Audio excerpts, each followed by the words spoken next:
Hello बच्चों, चलिए प्रश्न को पढ़ते हैं।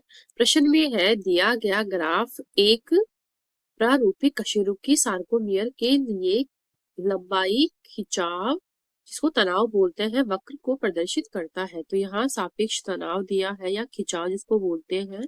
यहाँ क्या क्या दिया है, सार्कोमियर की लंबाई म्यू मीटर में। यहाँ जीरो जीरो से 0.5 और एक दिया है। यहाँ 1.25, यहाँ है 1.65, यहाँ है 2.25 और यहाँ दिया है 3.65। तो इस प्रकार से ये 1.25 से बढ़ करके इसमें क्या हो रहा है, 1.65 हो रहा है। 1.65 से ये 1.85 से 2.05 म्यू बढ़ रहा है। फिर उसके बाद 25 से आ रहा है 2.25 बढ़ते हुए फिर वापस ये घट रहा है।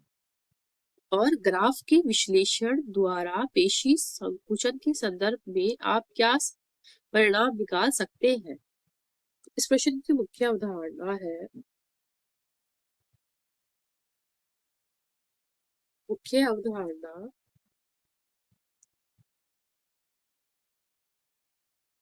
मुख्य अवधारणा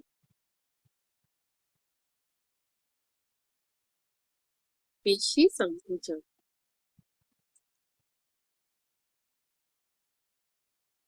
पेशी संकुचन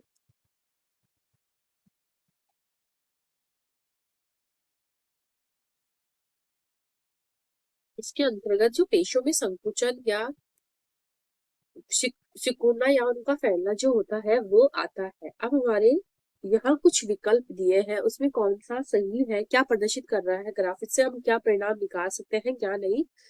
चलिए पढ़ते हैं।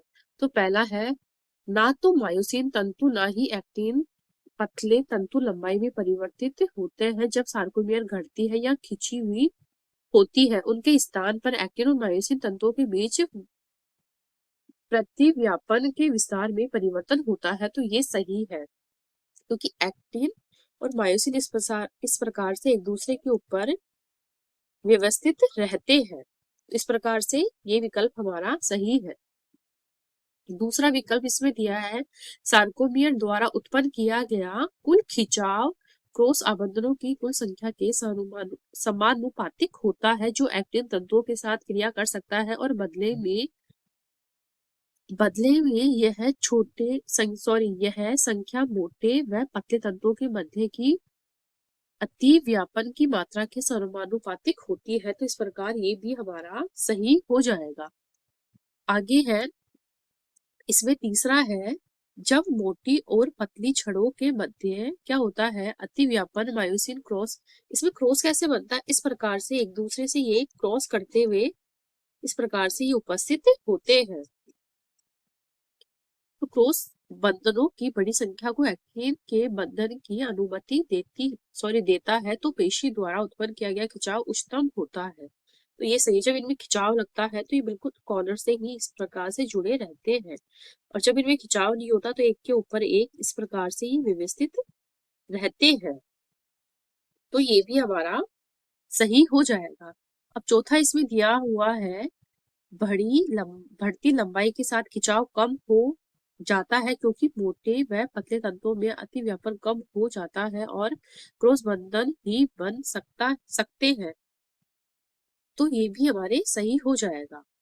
अब पांचवे में क्या है, बड़ी संख्या के साथ खिंचाव कम हो जाता है क्योंकि सार्कोमियर के दोनों सिरों पर पतले तंतु एक दूसरे के साथ जोर से टकराते हैं और घटना रुक जाती है।